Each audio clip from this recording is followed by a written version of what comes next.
Saudações, alunos da primeira série de ensino médio. Estamos começando mais uma aula de História, uma aula que a gente vai dar continuidade a estudar os assuntos da Grécia Antiga. Qual é o objetivo para a nossa aula de hoje? O objetivo é identificar as distinções do período arcaico e clássico da Grécia Antiga. Então, lembre-se que a gente divide a Grécia Antiga em vários períodos históricos. Outros foram abordados em outra aula e agora nesse aí a gente vai falar desses períodos. Reconhecer as principais características do período arcaico e a sua relação com o desenvolvimento do período clássico na Grécia Antiga. Então, vamos lembrar aqui um pouco? Você lembra onde é localizado o berço da sociedade grega? O berço onde originou a sociedade grega? E você lembra o que é uma talassocracia? Bom, vamos responder aqui. O berço da sociedade grega foi a ilha de Creta, a maior ilha que fica no mar Egeu, localizada ali no mar Mediterrâneo. O mar Egeu ele é um mar dentro do mar Mediterrâneo, ele faz parte desse conjunto, tá? Onde tinha a cidade de Knossos. Você lembra o que é talassocracia? Talassocracia é o regime de poder político e econômico que vem do domínio de rotas comerciais marítimas. Basta lembrar que em grego thalassa quer dizer mar e cracia vem da palavra kratos, quer dizer poder. Então o poder que vem do domínio do mar. Mas vamos pensar aqui uma outra coisa. Você já ouviu falar da lenda do cavalo de Troia? A história do cavalo de Troia? Você já ouviu falar de uma expressão que é muito comum, que é utilizada aí, que é a expressão presente de grego? E mais aí, seu computador, seu celular, já foi vítima, por acaso, de algum trojan? Vocês já tiveram que passar antivírus para tirar algo assim? Aqui nós temos uma imagem de uma réplica do cavalo de Troia, que tem na Turquia hoje em dia, que é onde acredita-se que seria a cidade de Troia. Bom, o cavalo de Troia foi uma célebre estratégia usada por Ulisses para conseguir infiltrar as tropas na cidade de Troia. E assim, garantindo a abertura dos portões da cidade e terminando com uma guerra de 10 anos, que era a Guerra de Troia. Ele montou um grande cavalo de madeira, colocou alguns soldados dentro do cavalo, entregou para os troianos e disse, é um presente, parabéns, vocês venceram. Tá? E foram embora, se esconderam. Aí os troianos puxaram o cavalo para dentro, festejaram, enquanto todo mundo estava dormindo, os soldados saíram de lá e abriram os portões. O Trojan é um aplicativo malicioso que se instala no celular ou em computadores. Ele abre portas virtuais que permitem a invasão do seu computador ou do seu celular e a exposição de dados do usuário. Então veja essa relação, porque esse aplicativo malicioso tem o nome Troia. Ele invade o teu computador e ele abre portas para acessos aí de criminosos. Entenderam o que é um presente de grego? É aquele presente que ele vem só para te prejudicar. Ele não vem para te fazer bem, ele não te acrescenta, ele te prejudica. O cavalo de Troia, de Ulisses, foi um presente de grego. Um trojan é um presente de grego. E aí vamos falar de Homero, esse grande poeta grego. Ele nasceu aproximadamente em 928 a.C. e ele escrevia um gênero chamado de poesia épica. Ele escreveu dois grandes livros. Um deles é a Ilíada. É justamente na Ilíada que ele narra a Guerra de Troia. Os motivos, as causas, os heróis dessa guerra. Por que o nome é Ilíada? Porque o nome Troia está em latim. Os gregos chamavam Troia de Ilios, então Ilíada. E um outro livro chamado A Odisseia, que narra esse grande líder, Ulisses, as aventuras que ele tem ao tentar retornar para a sua cidade natal, Ítaca.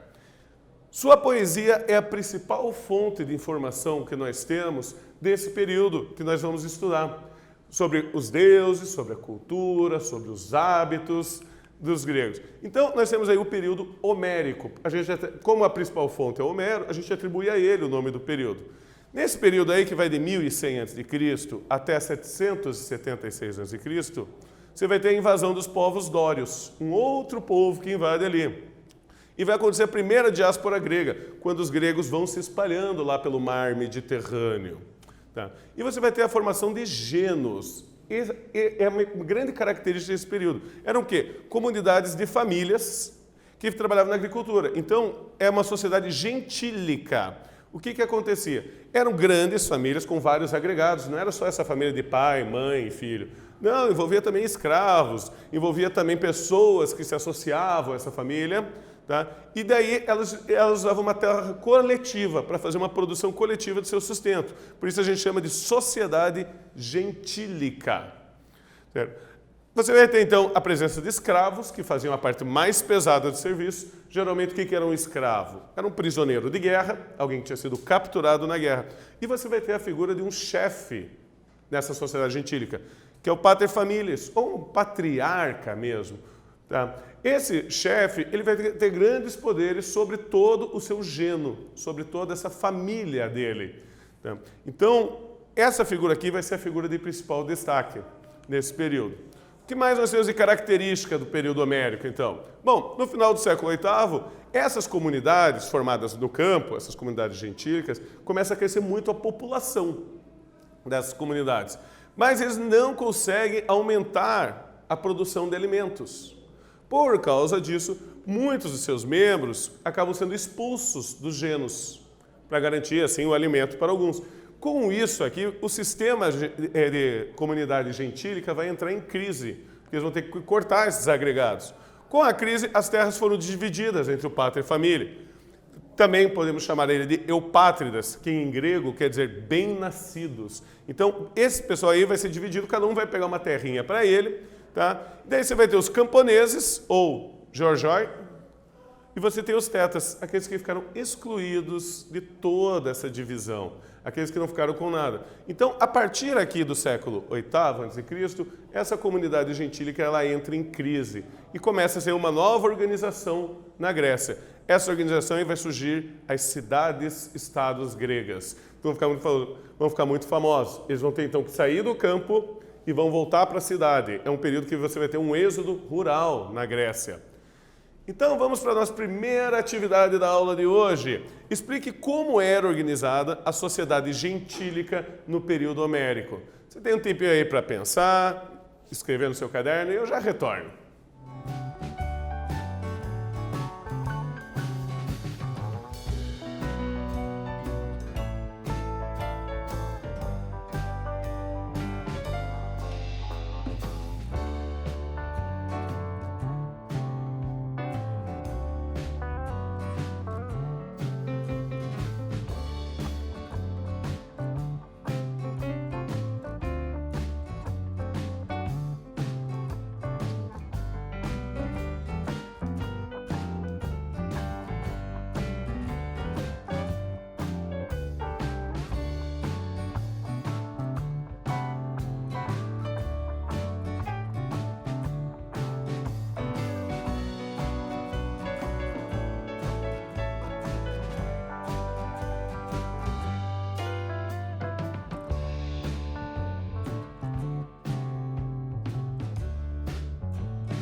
Então, alunos, responderam? Vamos lembrar que isso aqui é um exercício discursivo, né? Então, o texto que você respondeu pode estar um pouco diferente do meu. Isso aqui é apenas uma sugestão. Mas algumas características você tem que destacar no seu texto para que possa ser considerado um texto correto. Então, a sociedade gentílica era organizada por grandes comunidades rurais familiares, com o uso coletivo da terra e a liderança aqui de um pai de família. É justamente dessa palavra latina que vem a expressão pai de família. Então, eram grandes comunidades rurais, familiares, lembrando que a família aqui envolvia mais agregados, não era só pai, mãe e filhos, e ali você vai ter a liderança de um pai de família. Esse vai ser a autoridade nesse período. Mas aí chega o período arcaico, lembramos, os gêneros entraram em crise. Aí começam a sair as polis, começam a ser fundadas as cidades-estado. Aí inicia um novo período da história, o período arcaico, que vai de 776 a.C. até 480 a.C. Qual que vai ser as principais características, então? Bom, com a crise dos gêneros, houve um processo de migração para outras regiões. Houve tanto uma migração do campo na Grécia para a cidade, como também vai ter uma grande migração para outros territórios na costa do Mar Mediterrâneo, como na Península Itálica, no norte da África, na Ásia Menor e na costa do Mar Negro. Então eles se espalham por aí. É o que a gente chama de segunda diáspora grega. A primeira aconteceu com a invasão dos dórios, que eles acabaram se espalhando. A segunda aconteceu aqui. Isso aqui vai ser muito importante para o desenvolvimento do comércio grego e da produção de alimentos. Que já que os gênios da Grécia não estavam conseguindo produzir alimento o suficiente para a sua população que estava crescendo, ao fazer essa diáspora, eles estabelecem colônias em outras cidades que vão ter vínculo com a sua cidade-mãe e vão mandar produtos, estabelecendo aí um comércio entre eles. Então vai ser um período de fortalecimento das cidades-estado, as chamadas polis. Então aqui nós temos um mapa que mostra justamente essa segunda diáspora grega. Então, vamos lembrar aqui que a origem dos gregos foi em Creta. Depois eles foram para o continente, na cidade de Micenas. Aí você vai ter a invasão dos aqueus e dos dórios. Com esse período aqui, você vai ter o desenvolvimento de colônias, então, que espalham a Grécia pelo Mar Mediterrâneo, chegando até a lugares bastante distantes, como na Península Ibérica, na atual Espanha. Tá? Então, após a crise dos gênios, você vai ter essa expansão dos gregos, procurando aí novos recursos, novas moradias, fundando novas cidades, algumas das cidades que até hoje existem. Então, vamos para a nossa próxima atividade. Observando o mapa das colônias gregas. Em quais países atuais os gregos fundaram cidades? Então, dê uma pensada, olha esse mapa, tente lembrar que países tem por essa região. Faça uma lista delas e eu já retorno.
Então, alunos, conseguiram pensar aí, viram um mapa para fazer uma comparação com esse mapa aqui da nossa atividade? Então, vamos pensar aqui. Os gregos fundaram colônias nos territórios de diversos países de hoje. Entre eles, podemos falar da Itália, entre eles podemos falar da França, podemos falar da Rússia, podemos falar da Ucrânia, podemos falar da Romênia, podemos falar ainda de vários outros. Eu só trouxe aqui alguns exemplos. Mas hoje eu poderia falar de outros países da região do norte da África ou da região leste do mar Mediterrâneo, que também houveram colônias gregas estabelecidas nesses territórios. Então você veja, algumas cidades muito antigas desses países são cidades gregas, para ver a influência que eles têm até o dia de hoje, né? E nesse período arcaico, então, você vai ter um grande desenvolvimento do comércio marítimo, principalmente azeite e vinho, que eram trocados por trigo. O território grego, ele é um território rochoso. Ele não é muito apropriado para uma agricultura muito grande. É um território montanhoso e rochoso, mas ele é muito bom para a produção de azeitonas. E os gregos, já desde cedo, vão desenvolver a técnica de extrair o azeite de oliva, muito valorizado. Até hoje, os dias atuais, o azeite de oliva, ele é muito valorizado, o azeite grego de oliva. Tá? Então eles vão produzir isso e vão produzir vinhos. Isso aí eles trocavam com as suas colônias em troca de trigo, de alimentos. Para transportar tantos produtos, os gregos desenvolveram uma produção de vasos de cerâmica e recipientes para poder armazenar isso aí e transportar. Os vasos gregos eram pintados com cenas diversas da sua mitologia, das suas crenças e da sua história. E é possível encontrar muitos desses vasos em museus espalhados pelo mundo. Afinal de contas, os próprios gregos já se espalharam pelo mar Mediterrâneo, então em muitas dessas colônias que foram fundadas ao redor, você ainda acha restos arqueológicos de vasos de origem grega. Como, por exemplo, esse vaso aqui que eu trago para vocês, que está no Museu de Artes nos Estados Unidos. Tá. Ele retrata o que nessa imagem? A morte de Aquiles na Guerra de Troia. O soldado Ajax está levando o corpo do semideus Aquiles com uma mulher na frente, numa posição de luto, cortando o seu cabelo. Tá? Então está aqui, você tem o vaso pintado em preto, com todo isso aí desenhadinho e explicando essa cena que está na Ilíada de Homero. Tá? Então vamos para a nossa última atividade da aula de hoje. Quais são as principais fontes históricas que nos permitem estudar a cultura e a sociedade no período homérico e arcaico? Vocês vão ter um tempinho aí para pensar e a gente já volta.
Então, pessoal, conseguiram responder? Aqui a gente já tinha no exercício esse vaso com cor de barro, que a gente vê ele pintado em preto ao redor, com cenas aí da mitologia, da cultura grega.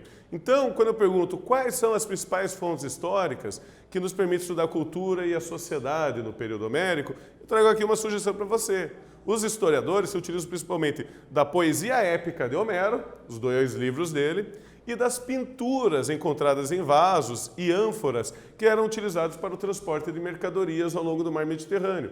Então você tem uma fonte escrita e uma fonte arqueológica. As duas, então, nos permitem interpretar, nos permitem maiores informações sobre esse período da história grega. Então, uma retomada. O que a gente viu na aula de hoje? As principais características da sociedade grega nos períodos homérico e arcaico.